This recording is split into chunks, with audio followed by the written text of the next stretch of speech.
What's up people, Marco here, welcome back to another ukulele lesson. Now today we're going to talk about something pretty interesting. We're going to play a melody along with a backing track. Now I already know what you want to ask. Marco, what's the difference between playing a melody and playing a melody over a backing track? Well, that's a really good question. The thing is, when we play without a backing track, when we play without a song, we're just playing by ourselves. We trust our inner rhythm to do the work. We just play and try to keep up with the tempo. The thing is, most of the time we end up speeding up when things are easy and slowing down when things are a little bit more challenging. Now, playing a melody along with the backing track is a whole different thing because the backing track doesn't follow you. You have to follow the backing track. And so you have to make sure that you play all the notes on point. The backing track is available at the end of this video. However, if you want a longer backing track as well as the tab, as well as joining this beautiful ukulele community, make sure that you check the Patreon page. And by the way, guys, I really appreciate all the support and the comments and the engagement on the Patreon page. So make sure that you check it out. Otherwise, just, stay here, learn the melody and use the backing track at the end of the video. Now the backing track is very simple. We are in the key of F major. We're going to play the F major chord, B flat sus2, D minor, and C major. So it's kind of a nice and lovely chord progression. And of course, we're not going to play the chords. The chords are on the backing track. So we're going to be using the F major scale to build and create this beautiful melody. Now, there are two different sections, and each section will have the melody repeated twice. The cool thing is that the melody is slightly different every time we play it. Now, let's start with the section 1, and this is the first time we play the melody. It sounds like this.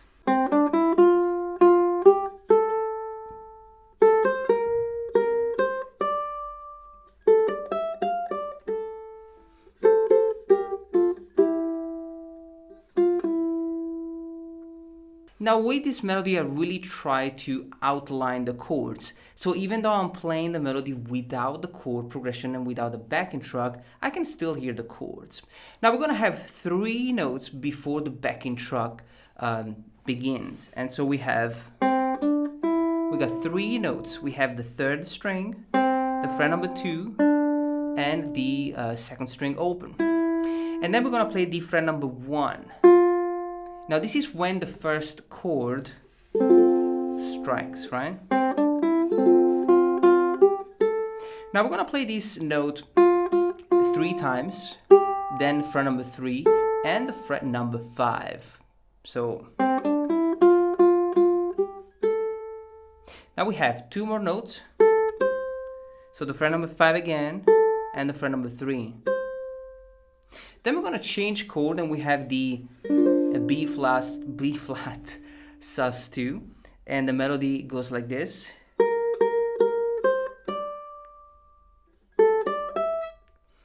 So we have the 2nd string fret number 6 3 times, the fret number 3 and the fret number 5, and then we have a slightly longer phrase,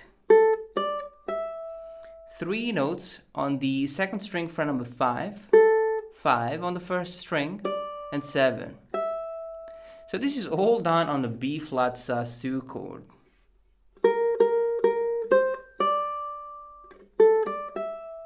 Now always make sure that you alternate between index and middle. Don't pluck all these notes with always the same finger. It doesn't work, okay? Now, 3rd chord, the D minor.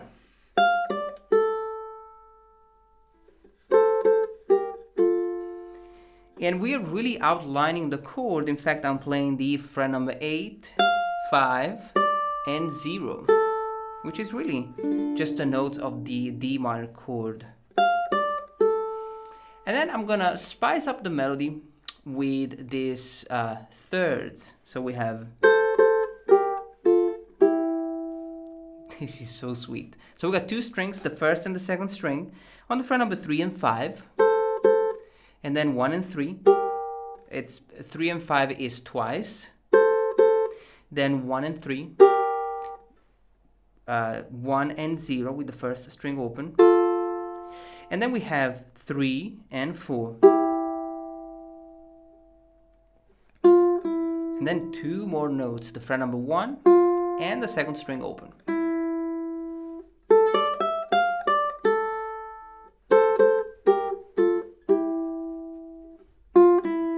Now the second time we repeat this section, we're gonna keep most of the notes the same. We're just gonna change 1 or 2 things just because we wanna kind of, keep it entertaining and engaging, and so we don't want to repeat the exact same thing. But feel free to, keep repeating the same section over and over when you're practicing it. Now the second time it sounds like this.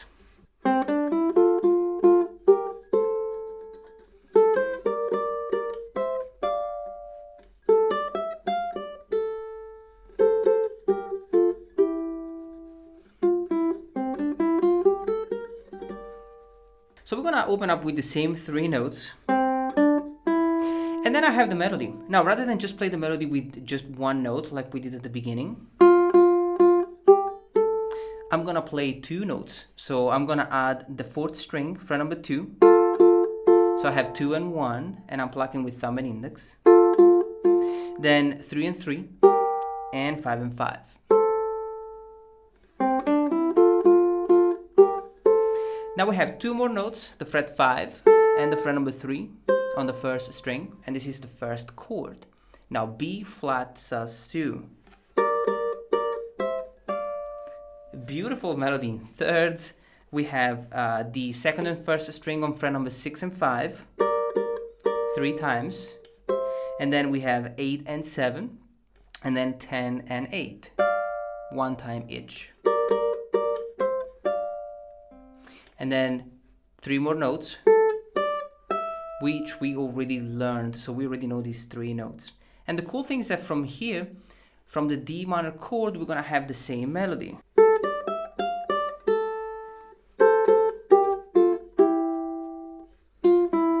We're just gonna add this quick phrase, which is going to lead us into the G minor chord. So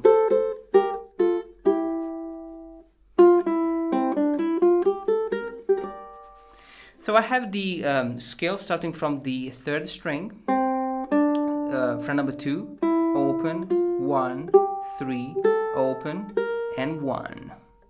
So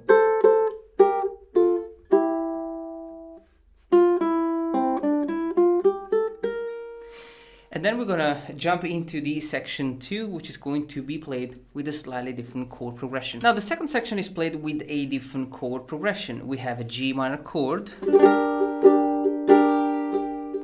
D minor, and F major, and C major. And we have it twice.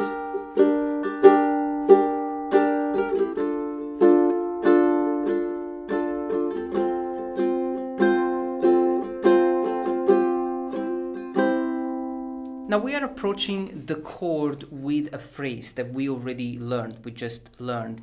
And then we're gonna play the chords like this.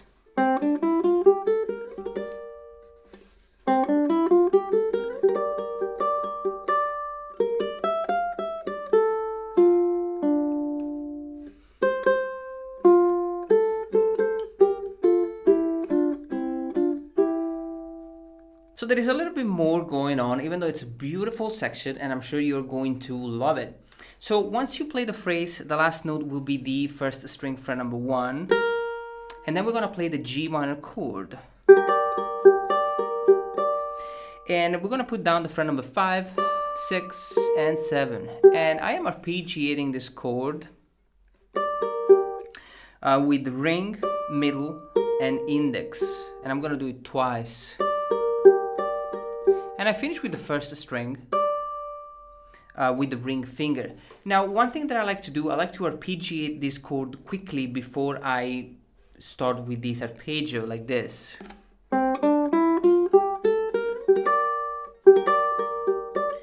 So I'm doing index, middle, and ring very quickly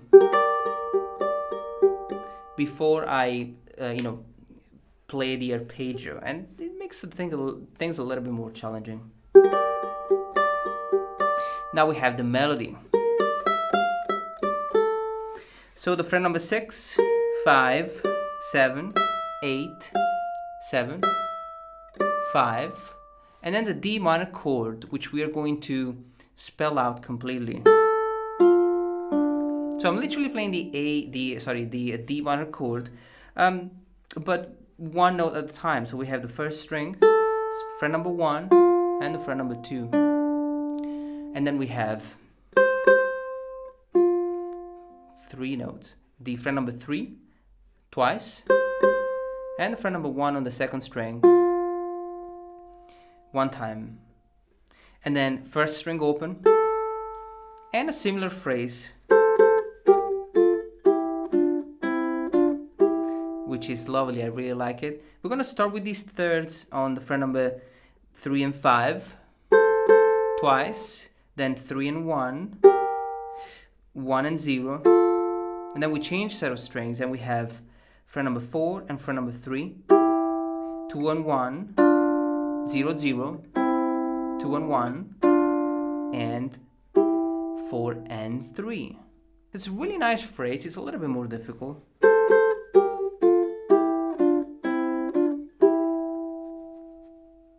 But it's lovely. Now let me play it along with the backing track. Now the cool thing is that we already learned this section, so we're gonna play more or less the same thing, like this. So for the G minor, we are arpeggiating the chord in the same way.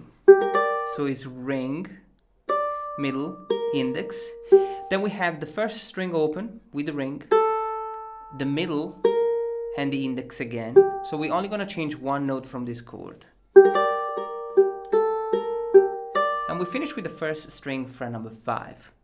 Now from here, we have the same melody. Same thing.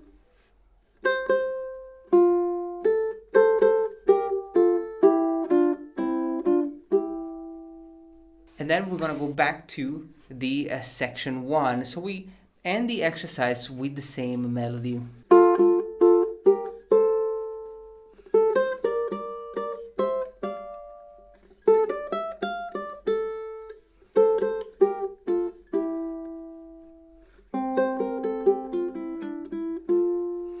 And we only changed the last phrase, which is played like this. Third string open, and then from the first string we have fret number 3, 1, open, 3, 1, open, fret number 2, second string open, and the F major chord. Lovely and beautiful melody, nice backing track. Now let me know if you like this format, because I really enjoy it. So let me know if you want to play more along with backing tracks, and I'll make sure that I put together a few more lessons like this. Now enjoy this melody, have a lovely rest of the day guys, and I'll talk to you soon.